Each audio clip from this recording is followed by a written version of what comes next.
Practice gratitude. In a previous video, we discussed the importance of psychological recovery, the importance for you to spend time doing what you love, because as you do that, you become more emotionally resourceful, and that helps you sustain your resilience. Well, another approach that takes far less time and perhaps is far easier is to practice gratitude, and better still, actually turn gratitude into a habit. Because by practicing gratitude, it has a very real impact on your nervous system. Think about it, you are deliberately influencing the content of your thinking, of your thoughts.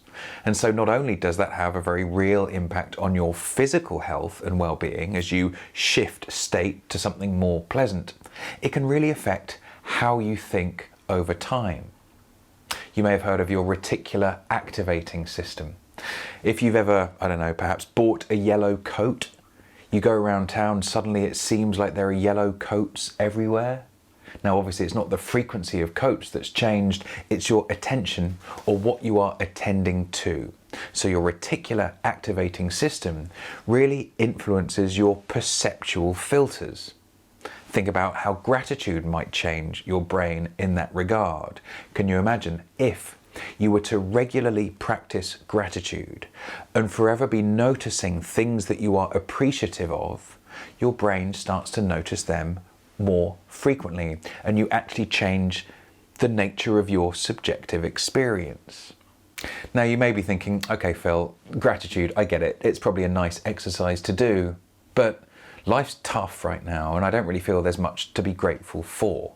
Now, I hear you, but I also feel that we do often take a lot of things for granted, and spending just a short while reflecting on the things that we are grateful for can put you in a strong position. And I also think gratitude can play a role when you are navigating particularly challenging times. Something that happened to me this year, a friend of mine, dear friend of mine from school, one of my oldest friends, sadly died.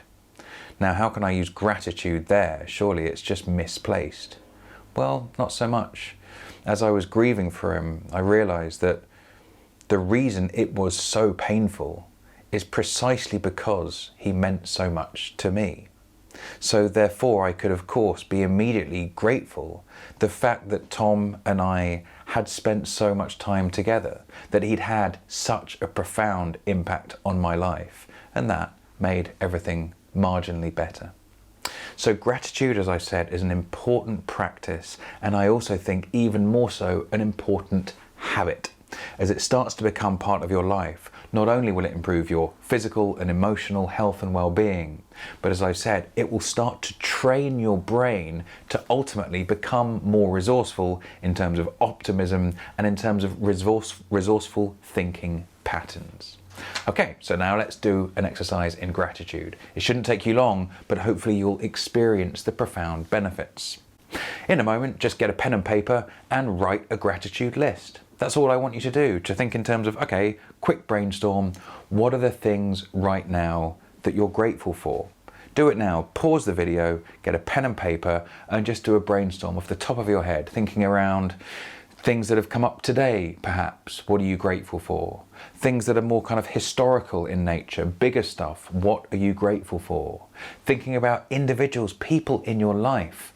What or who are you grateful for? As I said, pause this video and create your list now.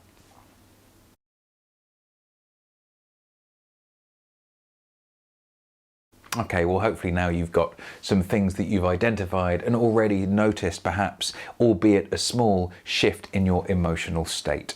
As you do this more regularly and it becomes part of your life, as I've said, the benefits can be profound. So now I would encourage you to think about, how can you turn this into a habit? Are there times of a typical day that you can incorporate it? Just imagine, for example, every journey home from now on, you spend just 5 minutes reflecting on things you're grateful for.